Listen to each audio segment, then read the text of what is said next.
శృతి లేని సంసారము చెయ్యరాదు, గతి లేని సంసారము చేయవచ్చు.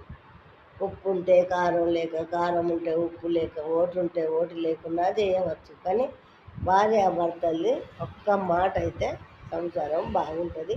ఒక్క తాటి మీద నడితే ఆ సంసారం సూపర్ ఉంటుంది. ఆ పిల్లలు సూపర్ ఉంటారు. చదువులు, సంధ్యలు, ఉద్యోగాలు అన్నీ మంచిగా ఉంటాయి. కానీ భర్త మాట భార్య, నాకేంది నేనెందుకు ఇట్లా నువ్వు చెప్పిందని భార్య అని దాని పెత్తనం దానికి, ఆయన పెత్తనం ఆయనకి అయితే చాలా ఇబ్బందుల పాలవుతుంది ఆ కుటుంబం. భర్త తాగుబోతైనా ఏగియవచ్చు, కానీ తిరిగిపోతైనా ఏగియవచ్చు.